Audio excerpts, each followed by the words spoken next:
Yugioh Master Duel is the online Yu-Gi-Oh game of your dreams, if you happen to have nightmares about getting one turn killed by people who take 10 full minutes to put half their deck on the field. But don't worry, that's only 60% of the duels. We can complain about the meta of online Yu-Gi-Oh against randos until the cows come home, but how is Yu-Gi-Oh Master Duel as a Yu-Gi-Oh game? The short answer is pretty good.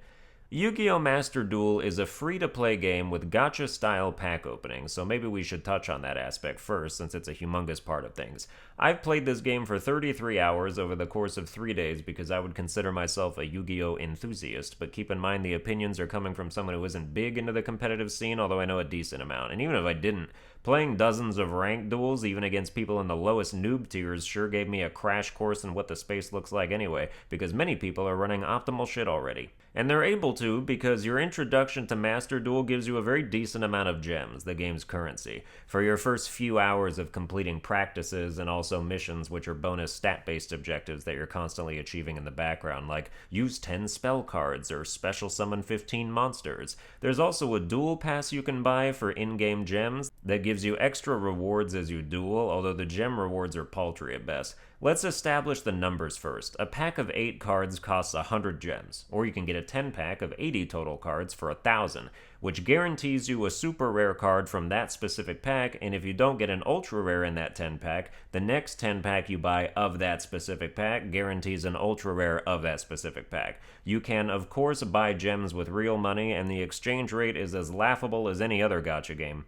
Doesn't mean I haven't done it, because I'm a human being with an occasional hard-to-resist urge to splurge, but gacha players, myself included, like to convince ourselves that the gacha industry has created a separate economic rule set in which paying lots of money to gamble on minuscule amounts of not even guaranteed content compared to any other kind of video game is actually very cool and nice. Like, you can buy this $80 gem pack that is on purpose just barely not enough for 5-10 packs of cards, or alternatively, you could buy Elden Ring and a couple incredible full-length indie games. One thing I'll say in this game's defense is that on the free-to-play side, at least in the beginning, it is very doable to create a couple good solid decks of whatever kind you want almost right out of the gate. And the reason is because of the additional CP system, which lets you spend neutral, rare, super rare, or ultra rare CP points to craft the corresponding rarity of any card you can think to search for in the deck editing menu. You can also dismantle cards to receive CP of that type, so if you get some ultra rares you don't want or need, dismantling 3 of them gives you enough to craft 1 ultra rare you do want. I like the CP system. It's the only thing that tilts the shit in favor of the players. I also have one very important tip for you guys that the game doesn't tell you, or at least it didn't tell me, which is that if you want to pull on a specific deck theme but you don't have access to it, simply generate a super rare or ultra rare card of the theme in question using your CP, and you will receive a key that unlocks that deck for you to pull on for 24 hours. This will hopefully stop people from wasting gems pulling on broad packs in the hopes of unlocking the thing they really want. But all of this gem and CP stuff comes with a caveat, which is that it's very front-heavy. These rewards diminish as time goes on by a lot. The first couple days, you get 1,000 gems just for logging in. Then after that, they drop it to 500, then to 400, then to 300. And if you look here, the top part stops after 7 days, and we don't know if it's going to reset and go back to 1,000, which seems unlikely, or if it's going to disappear entirely and we'll be left with this longer bottom part where you get a measly 20 gems for logging in, and that's it. Similarly, all these unlimited missions where you get fixed gem amounts for completing them gives you diminishing returns on both fronts. Not only do you get less gems, but you get them less often as the gaps between milestones get larger. The game seems to like you less the longer you play. At this point here, you can see that you'd have to special summon a monster 500 times just to get 50 gems. That'll take you at least 5 duels with a Link monster deck. The point is that you might be tricked in the beginning into thinking that this game will sustain you as a free-to-play player for the long haul, but it will not. Not only do the mission completions become few and far between, but even your own duelist level bar goes up by millimeters after every duel, win or lose. The duel pass goes up at a decent clip, but it stops at level 50, which I've already passed, and then only the gold aspect continues and doesn't cover for the loss of the normal pass, so it feels like you're just completing the normal pass again.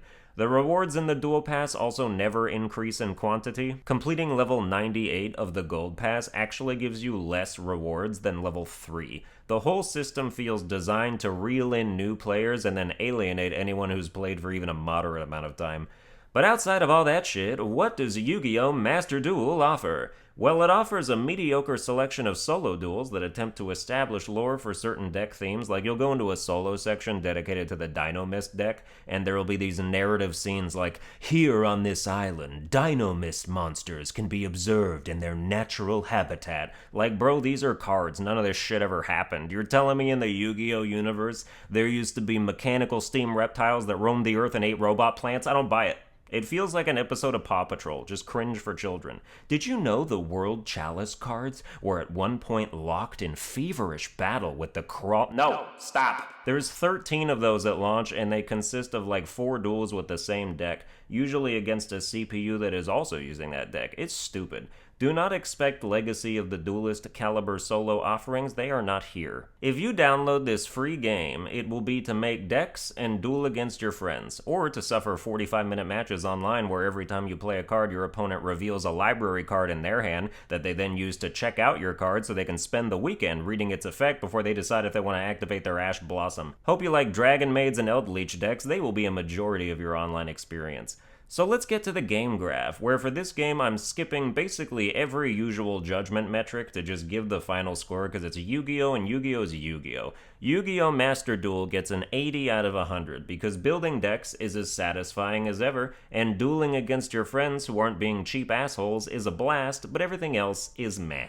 Well, that's gonna do it for this review. I hope you enjoyed it. If you did, follow me on Twitter, like, share, and subscribe and all that. I stream on Twitch, twitch.tv/SunburnedAlbino. Check that out, and I will see you guys next time.